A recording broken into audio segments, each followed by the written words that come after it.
Donc, l'atelier, c'est pour parler des miracles de l'Ancien Testament et du Nouveau Testament. Donc, on a bien vu que, en fait, dans l'Ancien Testament, il y a des miracles. Dans le Nouveau, il y en a d'autres. Puis aujourd'hui, il y en a encore quelques-uns. Mais on va essayer de voir le lien qu'il y a entre tous ces miracles, s'il y en a un. Et si on peut dire qu'il y a des différences, des choses qui se ressemblent, ou voilà, on va essayer de regarder un peu. Alors, pour faire ce travail-là, j'ai commencé, alors vous avez le papier, donc ça sera facile. J'ai commencé à regarder dans un dictionnaire biblique le mot miracle, et je me suis rendu compte que, en fait, en hébreu ou en grec biblique, il n'y a pas du tout de mots qui correspondent pile. On ne peut pas traduire miracle directement comme ça. Donc miracle, c'est un terme qui est plus récent en tout cas qu'on ne le pense. Donc du coup, on a quand même trouvé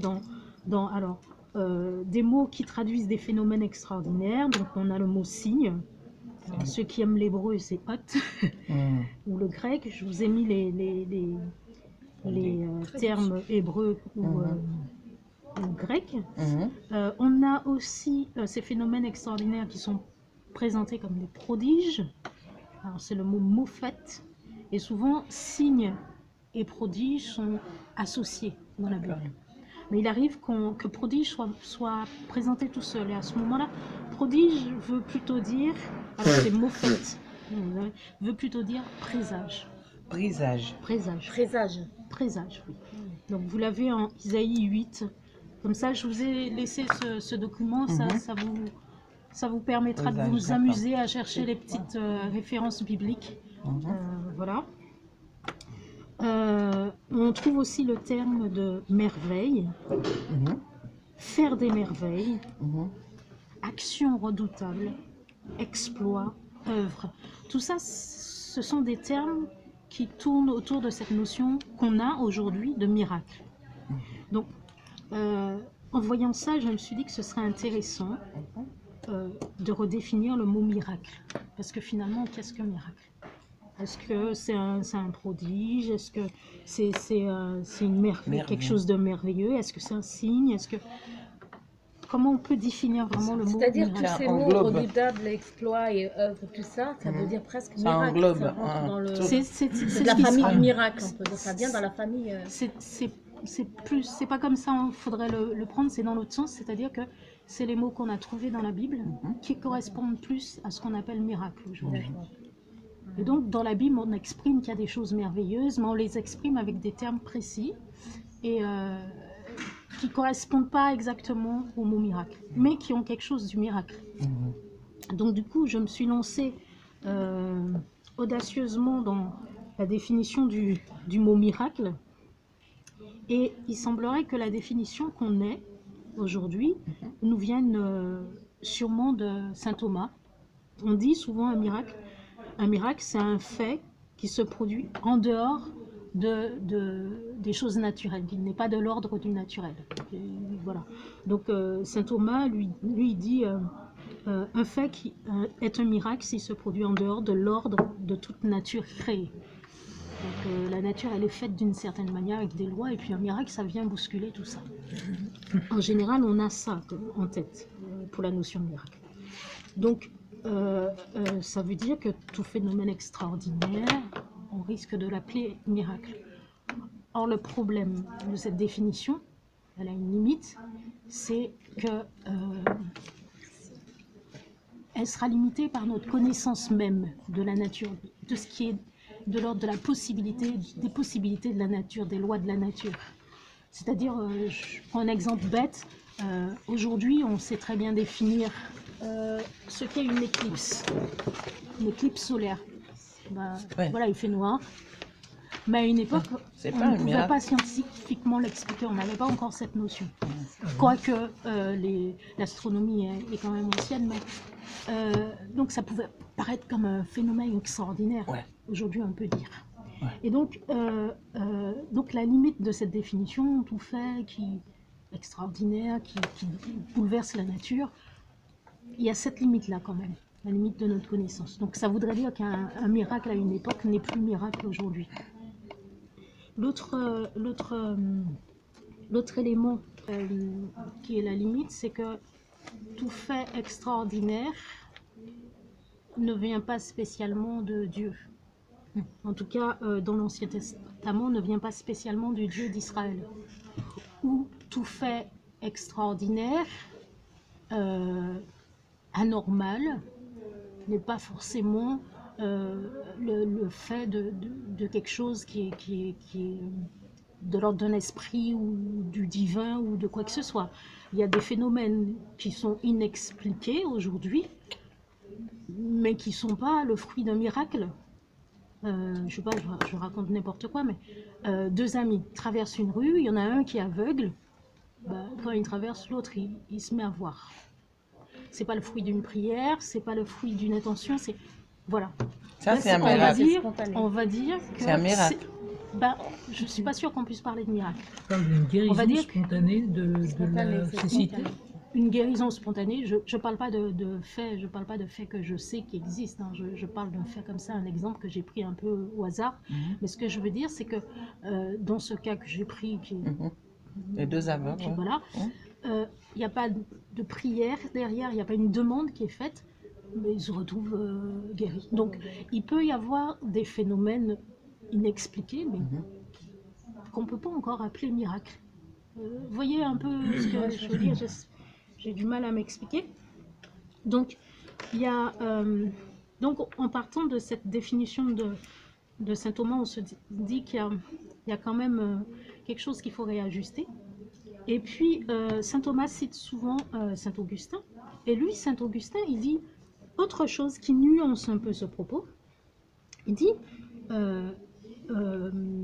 nous donnons aussi le nom de nature au miracle, au cours connu et ordinaire de la nature.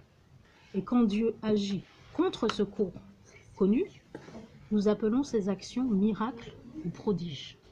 C'est un peu au milieu du paragraphe. C'est au milieu. Donc là, ce que saint Augustin essaie de nous dire, c'est que dans la nature, il y a des choses qui se déroulent ordinairement et qu'on dit normal, naturel. Et puis, brusquement, il y a un phénomène extraordinaire. Et là, on dit comme c'est pas habituel, comme c'est pas courant, on l'appelle miracle. Lui, il dit, en fait, le miracle est peut-être dans le quotidien, dans le fait que le Seigneur, il détient cette nature, et cette nature, elle continue à fonctionner selon sa volonté. Le miracle est déjà au quotidien, mais que le Dieu a introduit dans cette nature des phénomènes cachés, extraordinaires, qu'il va dévoiler à des moments précis. Donc c'est une petite nuance qu'il vient apporter. C'est-à-dire que Thomas, lui, il va penser que Dieu laisse la nature faire son truc, et puis à un moment, il intervient. Il y a une action directe de Dieu qui bouscule tout. Saint Thomas, lui, dit, Dieu est déjà présent dans la nature. Il a déjà mis les phénomènes, mais il les a voilés simplement. À un moment, il les dévoile. La nuance est très faible. Mais en fait, l'importance et les conséquences sont très importantes. Parce que ce que Augustin va introduire dans sa définition, c'est la notion d'intention. Il y a une intention finalement derrière. Et donc il y a une notion de discernement. Je ne sais pas si je me fais comprendre. Et donc, dans le miracle, on va chercher un miracle, il est forcément le fruit d'une intention. Il est forcément le fruit, faut discerner si ça vient de Dieu, si ça vient d'un esprit mauvais, si ça vient d'un phénomène inexpliqué. Inexpliqué aujourd'hui, peut-être explicable plus tard. Donc, il y a ces notions qui sont plus subtiles et que la définition d'Augustin permet après dans la réflexion. Donc, pardon. On te laisse finir ou on a des questions? Tu peux poser la question en même temps, comme ça permet d'avancer. Moi, en fait, j'avais entendu dire que... Plus fort parce que tout le monde n'entend pas. J'ai peur de déranger le groupe d'à côté. Non, vas-y, t'inquiète, il faut pas. La mer qui s'ouvre en deux, Oui, J'avais entendu dire que c'est un phénomène naturel qui arrivait à un certain moment dans l'histoire. Enfin, c'est un cycle naturel. Et qu'au moment où est passé Moïse et le peuple hébreu, c'est providentiellement à ce moment-là que le banc de sable leur a permis de traverser. Quand les Égyptiens sont arrivés, c'est providentiellement à ce moment-là que la mer est revenue. C'était un phénomène de marée et d'équinoxe, tout ce qu'on veut. Donc, je ne sais pas si c'est vrai ou... Enfin, moi, je pense que c'est un Alors, fait. on va retravailler, parce que justement, j'ai pris la traversée de la mer Rouge comme exemple. On va s'arrêter sur cet exemple. Mais justement, ce que tu dis est très intéressant, parce que, comme je disais tout à l'heure, un phénomène extraordinaire qui se passe n'est pas spécialement un miracle. Ça peut être un phénomène inexpliqué. Le miracle, il vient suite à une intention, suite à une prière. Je fais une demande. Donc, comme on va revenir sur la mer Rouge, je prends un autre exemple. Très bête, quelque chose qui nous arrive régulièrement. Régulièrement non, qui nous est déjà arrivé. On a une grande fête, je crois que c'était Christ Roi ou Fête Dieu. Bref, à la fin de la messe, il y a une procession qui doit se faire. C'est vrai qu'à cette époque, on avait beaucoup on faisait un reposoir, on avait beaucoup de matériel à mettre en place, des tapis, des choses précieuses qu'on mettait à l'extérieur. Et il se trouve que on avait annoncé mauvais temps. Et on s'est dit, il y a beaucoup de choses à mettre, le reposoir, tout ça. Nous, on s'est dit, c'est pas possible, Seigneur, faut que tu fasses quelque chose. Et on s'est mis à prier, à supplier le Seigneur pour que cette procession puisse avoir lieu. Et il se trouve que il y avait vraiment mauvais temps. Au moment où on est sorti, la pluie était déjà arrêtée. Et puis, à la fin, on est rentré. Et au moment... Non, même pas. La délicatesse du Seigneur, même pas. C'est quand on a fini les derniers rangements, plié les derniers tapis. Amen. Les premières gouttes sont tombées. Miracle. Donc, ça, qu'est-ce qu'on peut dire? Que la pluie s'arrête ou ne s'arrête pas, on peut aussi dire que c'est de la providence. Et ça n'a rien d'extraordinaire. La pluie s'arrête, elle reprend.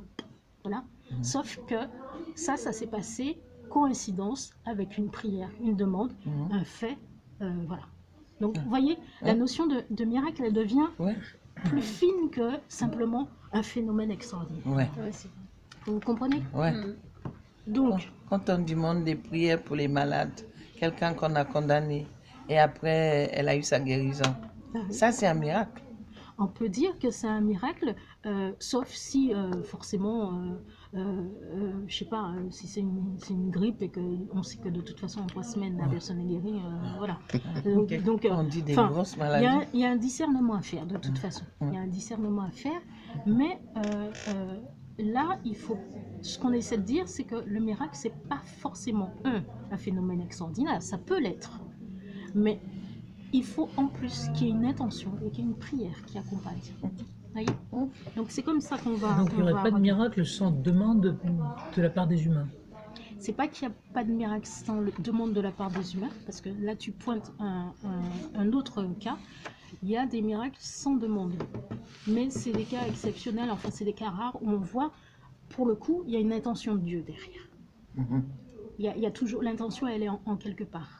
Des fois, dans la Bible, on verra des exemples où le Seigneur ne demande pas s'il veut être guéri ou pas, il lui dit « je te guéris ». On ne sait pas s'il a demandé, s'il y a une prière, etc.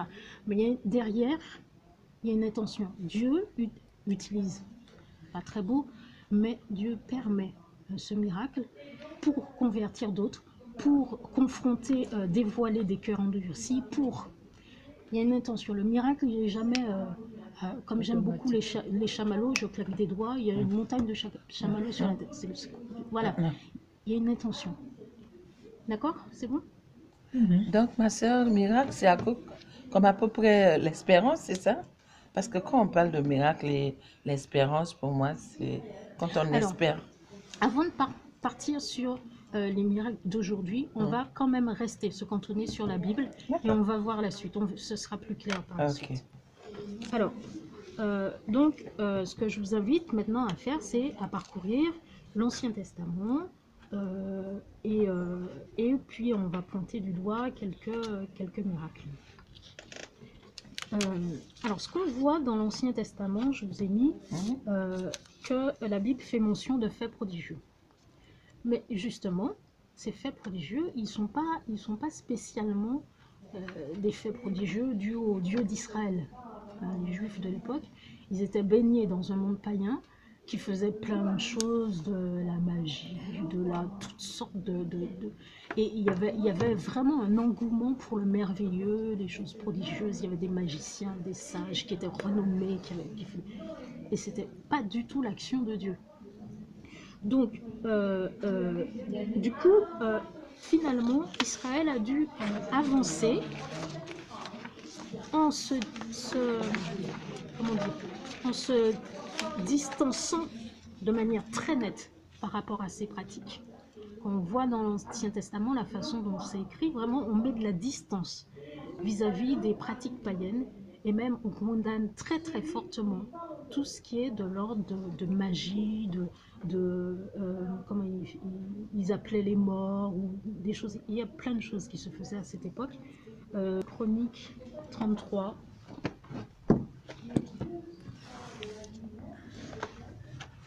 Le livre des Chroniques.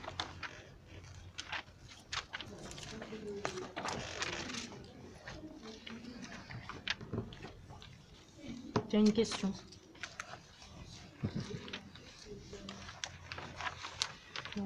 Ma sœur, en attendant que vous trouviez le livre, moi Oui. j'ai une question. Vas-y. Alors, de ce qu'on a dit tout à l'heure, le miracle, enfin, il y a toujours une intention derrière. Mais au fond, et on parle l'intention, enfin, je pense, hein, j'ai entendu, je vous ai entendu dire quand même plusieurs fois, l'intention, ça vient de... L'intention, j'ai pas entendu. L'intention, on la formule pour Dieu, quoi, enfin, elle est adressée à Dieu. Mais est-ce à dire... Non, l'intention, elle n'est pas spécialement adressée à Dieu, elle peut être de Dieu. Oui, d'accord, super.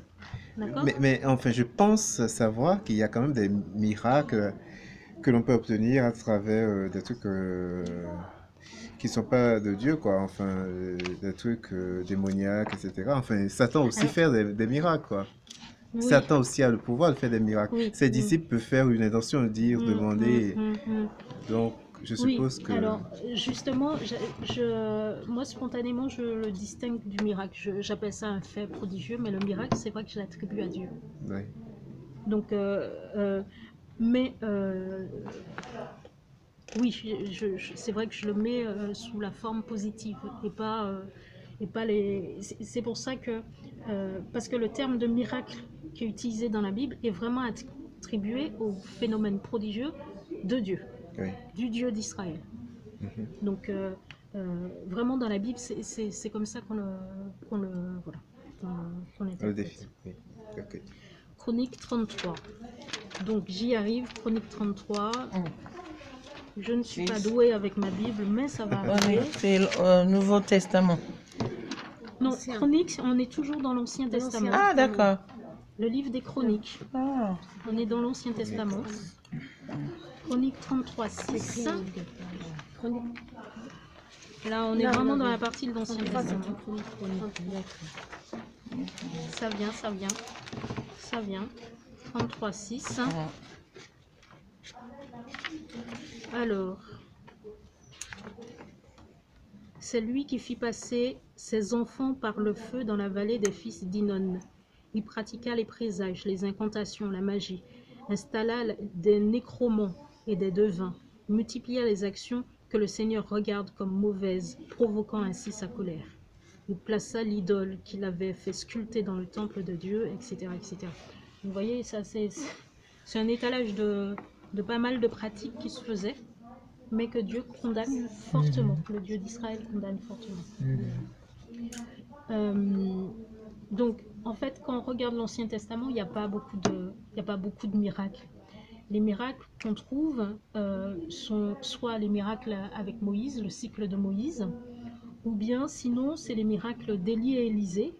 Puis il y a au milieu, il y a un prophète qui s'appelle Josué, qui fera un miracle. Donc, je ne sais pas ce que je vous ai mis, Exode 14, d'accord. Pour l'instant, on va rester là. Donc, je vous ai mis tous ces miracles du cycle de Moïse, Voilà, je vous invite à aller regarder parce que on aura beaucoup de choses à voir, donc je passe vite sur cette partie, mais vous pouvez aller regarder. Dans Moïse, il y a un texte didactique, c'est-à-dire qui présente le miracle comme vraiment un enseignement. Il y a la forme catéchétique, il y a carrément le credo aussi pour le miracle. Et puis, il y a le miracle de Josué qui fait arrêter le soleil pour que l'armée puisse combattre voilà, et gagner la bataille. Et puis, on a un grand trou de 700 ans. Il n'y a pas de miracle. Et puis arrive le cycle d'Élie, où il y a encore des miracles. Il y a pas mal de miracles d'Élie et Élisée, qui sont soit au niveau des signes cosmiques, soit des questions de nourriture, de l'huile, du pain, de la farine qui est renouvelée, enfin, soit des guérisons aussi. Et puis même, il y a une résurrection, un mort qui est ramené à la vie. Et puis on se rend compte que les prophètes écrivains, il n'y a pas de miracles qui leur sont attribués. Il y a un trou de 700 ans. Puis on arrive à Jésus. J'ai l'impression qu'il y a une question. Je n'ose pas te déranger. Mais est-ce qu'avec Élie, quand il s'envole sur son char, Est-ce que c'est un miracle? Ouais. On ne le présente pas comme un miracle. Mais c'est vrai que c'est un fait extraordinaire. Mais justement, je me suis posé la question et ben, en fait, j'ai pas réussi pour l'instant à trouver la réponse. Je me suis posé la question si c'était un miracle, mais dans les miracles répertoriés, il n'a pas été répertorié. Donc, on va regarder de plus près Exode 14, la traversée de la mer Rouge. Donc, je l'ai pris, la traversée de la mer Rouge qui, aujourd'hui, c'est un miracle pour le peuple hébreu. Mais c'est vrai qu'il y a toute une critique qui ne veut pas le placer comme un miracle. Je ne veux pas rentrer dans cette discussion parce que, pour le coup, on va faire un autre atelier justement sur la critique des miracles, de comment on dit ça, la sélection de ce qui est miracle, de ce qui n'est pas dans la Bible. Mais je vais prendre simplement les miracles que je vais vous présenter, je vais les prendre comme la tradition les prend. Pour les Juifs, c'est un grand miracle, si bien que ça a tellement frappé les esprits que c'est repris dans les psaumes, dans plusieurs passages de l'Écriture. On fait mention de ce temps où Dieu a sauvé son peuple, a bras étendus, etc. Enfin, vraiment, et Moïse est un prophète aussi à grande renommée grâce à ces miracles. Alors, donc c'est une manifestation éclatante de la puissance de Dieu. C'est, on dirait même des fois la plus éclatante du secours providentiel de Dieu.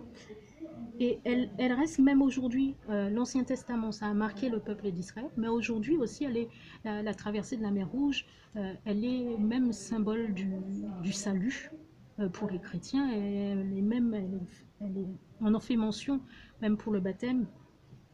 Et donc, on en fait mention par exemple en 1 Corinthiens 10. Quand je mets SS, c'est suivant. Voilà. Alors, quand on regarde, alors on va peut-être il y a quelqu'un qui a envie de le lire rapidement. Juste lire Exode 14, sachant que par respect pour le nom de Dieu, on ne le prononce pas. Donc quand vous voyez le tétragramme, on ne dit pas ce qui est marqué, mais on dit le Seigneur, dit à Moïse. À chaque fois, ce mot, on le remplace par le Seigneur. On garde cette tradition. On ne dit pas Yahvé. On dit Seigneur. On ne dit pas ce que tu viens de dire, on dit le Seigneur. Oui, non, mais je te Mais le dis. n'empêche que... Et c'est une tradition que les Juifs avaient et qu'on garde, parce que dire le nom de quelqu'un, c'est comme si on avait barre sur la personne. Et donc, on ne prétend pas avoir barre sur Dieu, même si les gens qui le disent, ils ne le font pas dans cette intention. Mais c'est une grande marque. Lève ton bâton, étends ta main sur la mer et fends-la, que les Israélites puissent pénétrer à pied sec au milieu de la mer. Moi j'endurcirai le cœur des Égyptiens. Ils pénétreront à leur suite, et je me glorifierai aux dépens de Pharaon, de toute son armée, de ses chars, de ses cavaliers. Les Égyptiens sauront que je suis le Seigneur, quand je me serai glorifié aux dépens de Pharaon, de ses chars et de ses cavaliers. L'ange de Dieu qui marchait en avant du camp d'Israël, se plaça et marcha derrière eux. Et la colonne de nuée se déplaça. Alors vous savez, la colonne de nuée qui précédait le jour, la nuit, Ouais, etc. Euh, Elle- Elle vint entre le camp des Égyptiens et le camp d'Israël. La nuée était ténébreuse et la nuit s'écoula sans que l'on puisse s'approcher de l'autre de toute la nuit. Moïse étendit la main sur la mer, et le Seigneur refoula la mer toute la nuit par un vent fort d'est. Il la mit à sec, et toutes les eaux se fendirent. Les Israélites pénétrèrent à pied sec au milieu de la mer, et les eaux leur formaient une muraille à droite et à gauche. Les Égyptiens les poursuivirent, et tous les chevaux de Pharaon, ses chars et ses cavaliers pénétrèrent à leur suite au milieu de la mer. À la veille du matin, le Seigneur regarda de la colonne de feu et de nuée vers le camp des Égyptiens, et jeta la confusion dans le camp des Égyptiens. Il enraya les roues de leurs chars qui n'avançaient plus qu'à grande peine. Les Égyptiens dirent: fuyons devant Israël, car le Seigneur combat avec eux contre les Égyptiens. Le Seigneur dit à Moïse: étends ta main sur la mer, que les eaux refluent sur les Égyptiens, sur leurs chars, sur leurs cavaliers. Moïse étendit la main sur la mer, et au point du jour, la mer rentra dans son lit. Les Égyptiens, en fuyant, la rencontrèrent, et le Seigneur culbuta les Égyptiens au milieu de la mer. Les eaux refluèrent et couvrirent les chars et les cavaliers de toute l'armée de Pharaon. Et qui avait pénétré derrière eux dans la mer. Il n'en resta pas un seul. Les Israélites, eux, marchèrent à pied sec au milieu de la mer. Les eaux leur formèrent une muraille à droite et à gauche.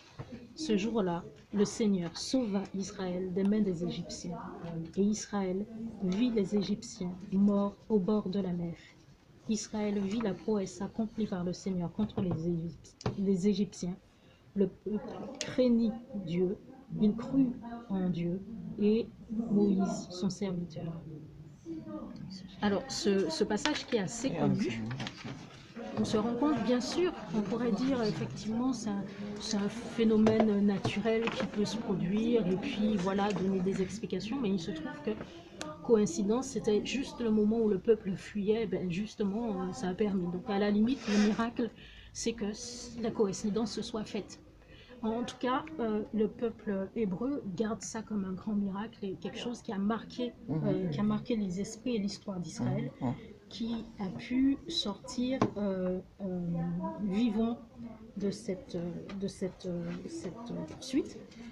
Et donc, ce qu'on voit dans ce récit, c'est la puissance de Dieu. On voit aussi face à ça l'acharnement de Pharaon.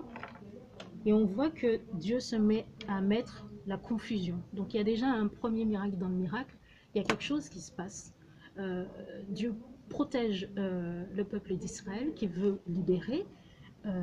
En tête, c'est l'instrument, c'est Moïse, qui est fidèle à son Seigneur et qui répond à des demandes du Seigneur, même s'il ne comprend pas, il lui dit fends la mer, il ne se pose pas de questions, il fend la mer, point.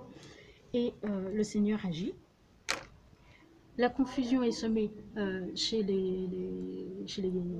Pharaon et les Égyptiens. Ils se mettent à comprendre qu'il y a quelque chose qui ne va pas bien, qui sont pas, voilà, il y a quelque chose qui ne va pas, parce que tout ne va pas bien, les chars, les roues, rien ne va, et se disent qu'ils vont fuir trop tard. Dieu les fait recouvrir par la mer. Donc, la première chose qu'on voit, c'est que dans ce miracle, le Seigneur va jusqu'à laisser les cœurs s'endurcir. Il va laisser les cœurs s'endurcir. Il y a quelque chose qui est un peu, l'action de Dieu qui est un peu, il met la lumière sur les choses. Les cœurs qui sont durs vont être révélés durs. Les cœurs qui sont pour Dieu vont être révélés pour Dieu. Enfin, il y a quelque chose, je ne m'exprime pas bien, mais il y a quelque chose de ça. L'autre chose, c'est que à la suite de ça, les Égyptiens sont terrorisés ils ne voulaient pas croire en la puissance de Dieu. Et les Israéliens sont, ils se mettent à dire waouh, c'est vraiment Dieu qui est là. Donc il y a quelque chose qui renforce leur foi. À la fin, pardon. Est-ce que tu es en train de dire que moi j'endurcirai leur cœur? En fait, c'est la révélation du cœur.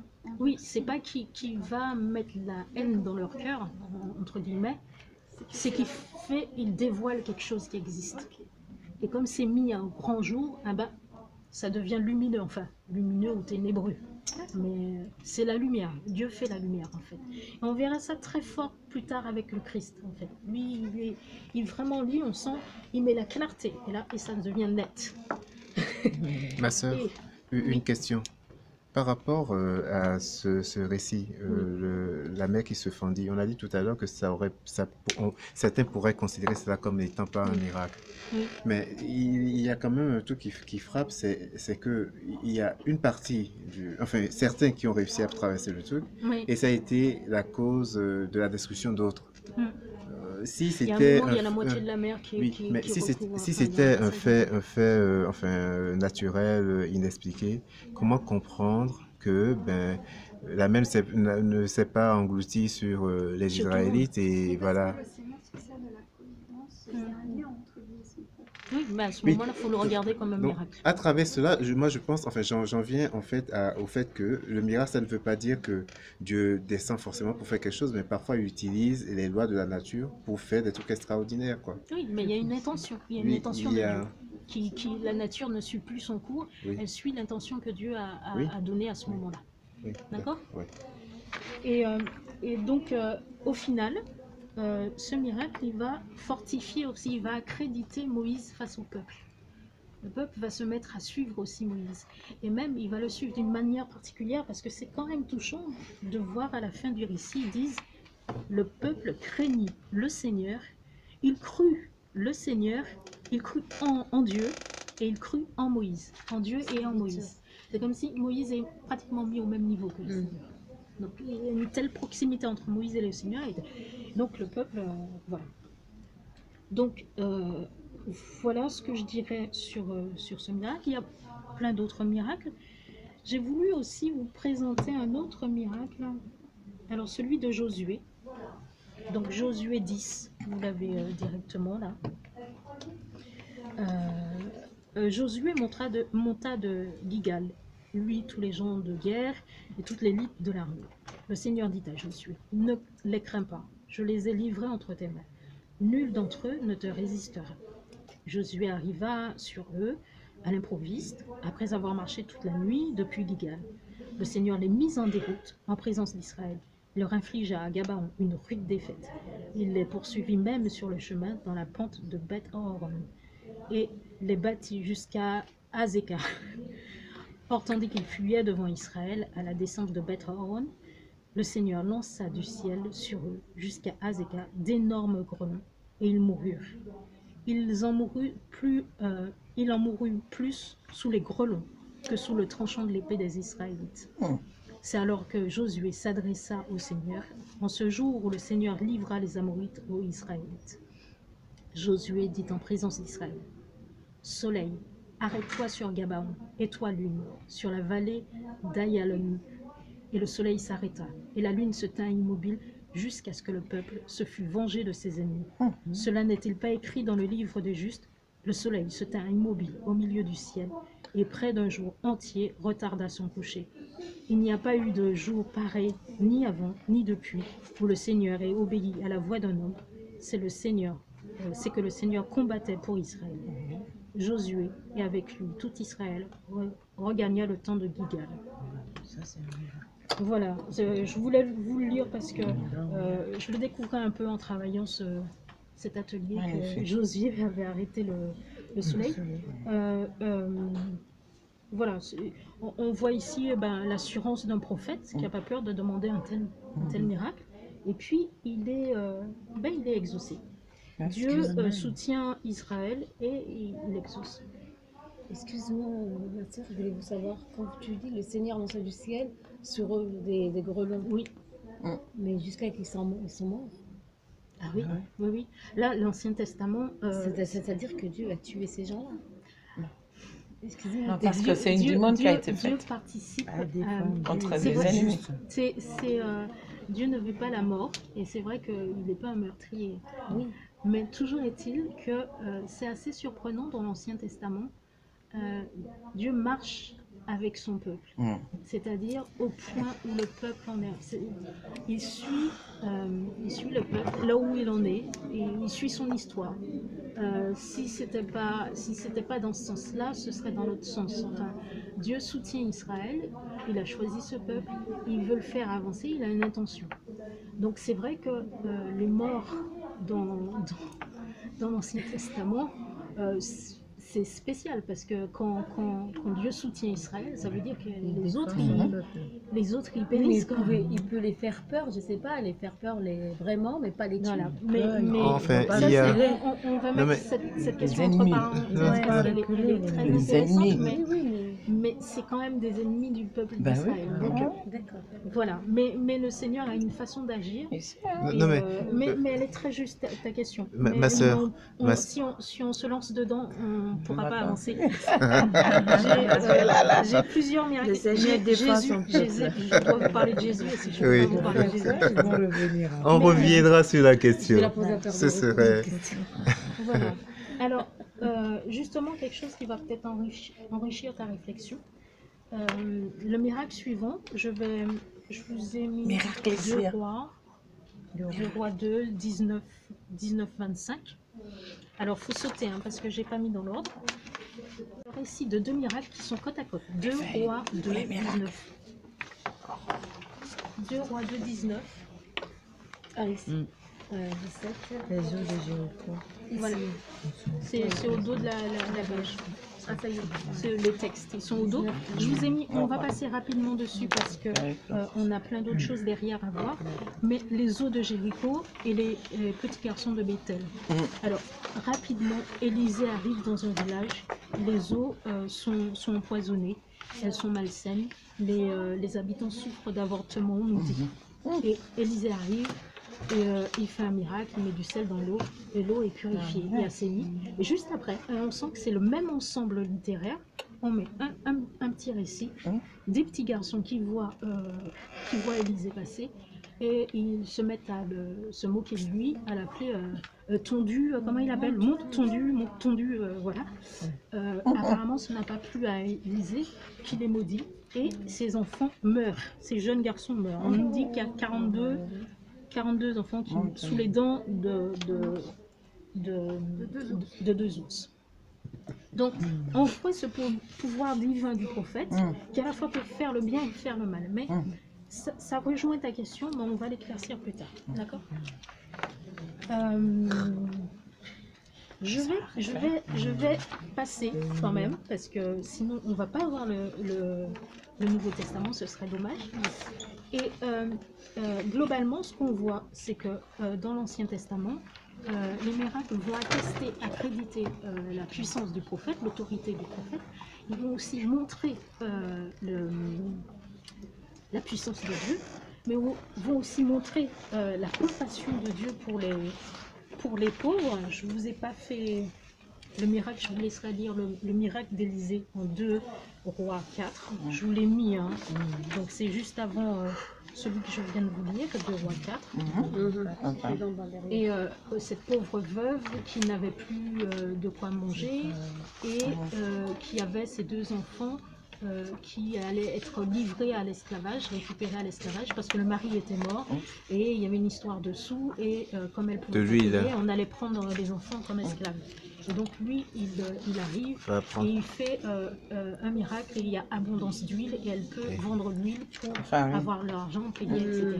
Donc on voit la compassion aussi de Dieu pour les petits. Donc ça vraiment on le voit. Dans le Nouveau Testament, le Christ, ceux qui opèrent des miracles, c'est Jésus.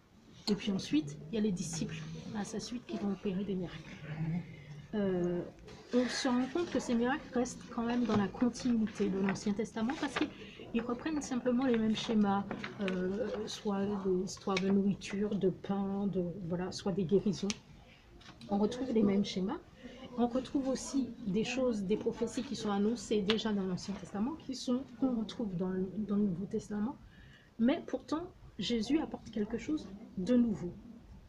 Donc, on va regarder les miracles de Jésus d'abord. On trouve une trentaine dans l'Évangile, qui sont principalement des guérisons, ou de la prodigalité, domination du cosmos. Et puis, il y a 3 récits de résurrection. C'est quelle page Tout Tout à l'heure, vous avez dit Nouveau dans- Testament. Ah, Alors, c'est sur le document agrafé. Je suis sur le document agrafé. Les feuilles libres, c'est pour qu'on puisse les miracles de Jésus. c'est naviguer sur les textes bibliques. Le Voilà. Nouveau Testament. Ah, le Nouveau Testament ou miracles de Jésus Voilà, Ah, le Nouveau d'accord. Testament, les miracles de Testament. Jésus. D'accord. Ah, c'est bon. Et on voit que souvent, quand on va regarder les miracles, c'est la réponse à une détresse. La détresse de quelqu'un. Et une femme, la femme qui perd du sang, l'accroche, etc. L'aveugle qui crie, fils de David, etc. Il y a une réponse à une détresse. Et souvent, on voit que c'est message. Non, je dirai après parce que sinon j'anticipe. Et donc, en fait, les miracles de Jésus, on voit que c'est l'attention à des personnes qu'il rencontre au fur et à mesure de son chemin. C'est en cela d'ailleurs qu'il se distingue des faiseurs de miracles, entre guillemets, ceux qui font des prodiges, parce qu'ils font du beau, du merveilleux, etc. Mais Jésus, lui, le miracle, il l'a pas anticipé, sauf qu'il est Dieu, donc il doit bien savoir ce qui va se passer, mais c'est au hasard du chemin, il rencontre quelqu'un qui l'appelle, il répond à sa demande. Et il met en avant sa foi, avant de répondre, avant ou pendant, enfin, voilà. Donc si on regarde par exemple le premier miracle, la multiplication des pains, c'est sur les feuilles volantes qui sont les textes. Vous avez Marc 6. J'ai mis 35. J'ai mis 30 sur le titre, mais ça commence à partir de 35. L'heure étant déjà très avancée, ses disciples s'approchèrent et lui dirent: l'endroit est désert et l'heure est déjà très avancée. Renvoie-les, il y a une foule qui suit Jésus, renvoie-les afin qu'ils aillent dans les fermes et les villages d'alentour s'acheter de quoi manger. Il leur répondit: donnez-leur vous-même à manger. Ils lui dirent: faudra-t-il que nous allions acheter du pain pour 200 deniers afin de leur donner à manger? Il leur dit: combien de pain avez-vous? Allez voir. S'en étant informés, ils disent: 5 et 2 poissons. Alors il leur donna de les faire tous s'étendre par groupes de convives sur l'herbe verte. Et ils s'allongèrent à terre par carrés de 100 et de 50. Prenant alors les 5 pains, les 2 poissons, il leva les yeux au ciel, il bénit et rompit les pains, et les donna à ses disciples pour leur servir. Il partagea aussi les 2 poissons entre eux. Tous mangèrent et furent rassasiés. Et l'on emporta les morceaux pleins 12 couffins avec les restes des poissons. Et ceux qui avaient mangé les pains étaient 5000 hommes. Voilà, c'est un miracle que vous connaissez à peu près, qui est assez connu. Et ce miracle est tellement important dans la tradition qu'il est l'un des rares à être répété par les 4 évangélistes. On le retrouve par les 4 évangélistes, et même chez Matthieu et Marc, il est répété 2 fois. Il y a 2 multiplications des pains chez Matthieu et Marc. Alors tout de suite, quand on regarde ce miracle, on pense à l'Ancien Testament, multiplication des pains faite par Élisée aussi, qui fait une multiplication des pains, sauf qu'il avait 100 personnes et 20 pains. On voit bien, c'est à peu près la même chose, sauf que là, c'est une foule entière, et puis il y a juste 5 pains. La disproportion est beaucoup plus grande avec Jésus. Et puis surtout, quand on regarde le miracle d'Élisée, je vous ai mis la référence, vous irez regarder. Bon, on fait pas mention, on prend pas la peine, l'auteur ne prend pas la peine de faire mention de la bénédiction. On se dit, si là il mentionne la bénédiction alors que tous les Israélites ils bénissent avant le repas, c'est que cette bénédiction a un intérêt. Du coup, ça nous projette sur le jeudi saint, où effectivement il y a une bénédiction. Il prit la bénédiction, il prit le pain, il bénit, et tous en mangèrent. Et si on regarde justement, alors, l'institution de l'Eucharistie, est-ce que je vous l'ai mis? Non. Matthieu 14, 22 23, on se rend compte qu'en fait, c'est presque la même structure. Et donc, ce miracle de la multiplication des pains, il est déjà une annonce de l'institution eucharistique. Marc 14. Marc 14, 22, 23. Non. Et tandis qu'il mangeait, il prit du pain, et après avoir prononcé la bénédiction, il le rompit et le leur donna en disant, prenez, ceci est mon corps, etc. Puis il finit, et il dit, il rendit grâce, il la leur donna, et ils en burent tous. Donc, à la fois, on souligne qu'il rompt, qu'il bénit, et que tous participent au repas. Donc, il y a vraiment ce mot.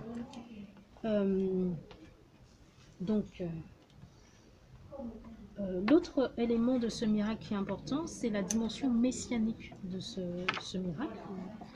Jésus se retrouve avec une foule dans un désert, il nous dit, dans un désert, une foule sans berger. Et on sait que la situation politique d'Israël est tendue, surtout par rapport aux répressions qu'ils subissent. Et donc, ils attendent, ils sont dans l'attente de quelque chose, le peuple d'Israël. Et dans leur tête, il y a gravé ce moment avec Moïse, où dans le désert, le Seigneur leur donnait la manne. Et ça, c'est très très frais dans leur tête. Et là, ils se retrouvent dans le désert à nouveau, je finis, ils se retrouvent dans le désert à nouveau avec Jésus qui leur donne à manger. Donc, dans leur tête, ils se disent, ah, c'est celui qu'on attend. Mais sauf qu'il y a une ambiguïté dans leur tête, ils se disent, c'est celui qu'on attend pour le faire roi. Alors, Alors, je voulais savoir qu'est-ce que ça veut dire, manne. la manne, c'est dans le désert quand ils ont traversé. Le pain. Voilà, c'est un peu, c'est une nourriture qui tombait du ciel. Une sorte de pain qui tombait comme de la rosée. Comme la Et le rosée. matin, le peuple trouvait du pain sur les herbes et il ramassait, quoi. Ils Enfin, ramassaient pour se nourrir. Pour C'est se le Seigneur nourrir. qui les nourrissait au jour le jour. Et il fallait prendre uniquement la nourriture la quantité dont on avait besoin. Sinon, le reste, je crois qu'il s'empourrissait. oui.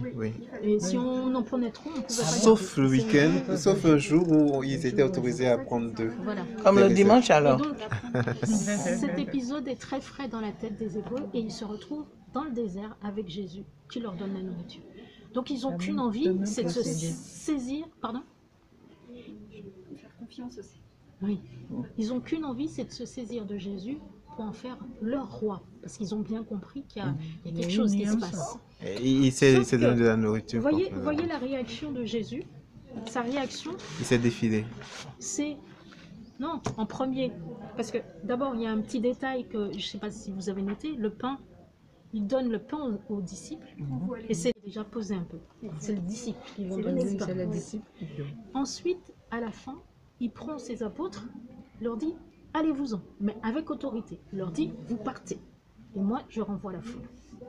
Donc, il sent déjà qu'il y a un truc qui va se lever, que la foule va commencer à avoir des idées. Ses apôtres, il a un autre projet pour eux, donc il les met à part. Il renvoie rapidement la foule et il va prier. Parce qu'il sent bien cette ambiguïté de messianisme politique. Et ça, c'est pas ce qu'il veut. Vous voyez ? Donc, donc, ce miracle, il est très riche et il est très fort, il est très important dans le Nouveau Testament. On va prendre un miracle où justement, il y a quelqu'un qui n'a strictement rien demandé. C'est un homme qui avait une main desséchée. Donc, vous l'avez en Matthieu 12. Donc, cet homme qui n'a strictement rien demandé se retrouve au milieu dans une synagogue, au milieu des pharisiens. Et là, c'est la question du sabbat qui est posée. Matthieu 12, 9. Parti de là, il vint dans leur synagogue. Voici un homme qui avait une main sèche. Ils lui posèrent la question. Est-il permis de guérir le jour du sabbat afin de l'accuser? Ça, c'est les pharisiens qui veulent poser un piège. Mais il leur dit, quel sera d'entre vous l'homme qui aura une seule brebis et si elle tombe dans un trou le jour du sabbat, n'ira pas la prendre et la relever. Or, combien un homme vaut plus qu'une brebis? Par conséquent, il est permis de faire une bonne action le jour du sabbat. Alors, il dit à l'homme, étends la main. Il étendit, et elle fut remise en état, saine comme l'autre. Étant sortis, les pharisiens tinrent conseil contre nous en vue de le perdre. Alors, ce miracle est très intéressant parce qu'il suit un autre épisode où les disciples avaient arraché des épis et c'était le jour du sabbat. Et ça fait une grosse polémique sur le sabbat. Et là, Jésus est en train de nous dire que le sabbat n'est pas maître des hommes, mais c'est l'homme qui est maître du sabbat, et même c'est Jésus qui est maître du sabbat. Et donc, à travers ce miracle, c'est très intéressant parce qu'on parlait tout à l'heure de dévoilement. Ben là, ce miracle, il va dévoiler le cœur. Les pharisiens vont s'endurcir parce que dès le départ, ils ne voulaient pas croire. Et Jésus leur dit quelque chose qui est logique. Bah, est-ce qu'on fait le bien le jour du sabbat? Très bien. Parce que leur question, c'est est-ce qu'on fait des miracles le jour du sabbat? Lui dit, est-ce qu'on fait le bien le jour du sabbat? Cet homme qui avait strictement rien demandé, je le guéris sous vos yeux. Voilà, ça tombait bien. Et la révélation, les cœurs endurcis C'est ça. sont mis en lumière. Mais parce que tu vois, par exemple, l'aveugle qui est sur le bord du chemin, Oui. Jésus lui dit, que veux-tu que je fasse pour toi? Et Alors, l'aveugle lui répond que je vois. Mm. Et c'est important, justement, on insiste bien sur le fait que Jésus demande à l'aveugle Oui. ce qu'il veut, Mais là, parce tu qu'il vois, ne veut pas il- atteindre sa liberté. Là, tu vois, oui, mais là, C'est tu vois. peut-être pas le propos ici c'est Voilà, parce qu'en fait, il y a plusieurs, on n'aura pas l'occasion de tous les faire, mais il y a plusieurs types de miracles. Il y a le miracle qui aura, et on revient sur la question d'intention. de signification. Dieu a une intention derrière le miracle. Le miracle de l'aveugle qui dit « Que me veux-tu ?» Bien sûr, il s'appuie sur la foi de l'aveugle. Et c'est seulement par sa foi qu'il sera sauvé. Oui, c'est- Et là, ce miracle-là, c'est un miracle qui veut révéler des choses, qui veut dire « Je suis le maître du sabbat ». Et donc, Ouais. vous ne voulez pas croire que je suis Dieu? Voilà, Voilà, je je fais une révèle, guérison. Et il se révèle en tant que Messie, en fait. il se révèle en tant que Messie. Et cette révélation, plus elle devient claire, plus en face on a une opposition qui devient frontale. En fait, les camps se dessinent déjà. Oui, Ils commencent à se dessiner. D'accord? Mm. C'est aussi une des portées du miracle. Mais vraiment, je vous invite à aller voir parce que Super riche. c'est super riche. Et Magnifique. derrière, Super riche quand derrière, on le lit en groupe, on le travaille en groupe. Quand on a la compréhension du son. Voilà. Parce que Alors, parfois la juste, Bible, on je lit. finis parce qu'on n'a plus beaucoup de temps. Mhm. Derrière, vous allez avoir le grand miracle, qui est la résurrection du Christ. Et à partir de la résurrection du Christ, on va comprendre tout ce qu'il y a avant. Sa mort et sa résurrection, s'il guérit, s'il recrée les yeux d'un aveugle, c'est parce qu'il a puisé dans cette mort et cette résurrection qui nous renouvelle. Dans ces miracles, il y a comme une anticipation de ce qu'il a fait à la qui nous recrée. Et donc, les apôtres vont vivre sur ce passage, sur cette source vive de la force du Christ. Et les miracles des apôtres seront complètement différents. Ils vont être au nom du Christ, je te guéris. Amen. Il n'y a plus de prophète avec une certaine autorité. Non, ils s'effacent au nom du Christ et c'est le Christ qui te guérit parce que le Christ est vivant et le royaume est là. Et c'est ça qui va témoigner des miracles des apôtres. Je vous invite vraiment à lire la suite parce que c'est dommage, c'est rapide. Mais du coup, au final, aujourd'hui, le Christ est toujours vivant. Et Et vivant. est-ce qu'au nom du Christ, on peut aussi avoir des miracles aujourd'hui? Ouais. Oui. Ça, c'est vraiment la Il nous a donné la réflexion. force. ouais. Moi, j'ai été témoin de miracles alors, au nom du Christ. Voilà. Amen. D'autres apôtres.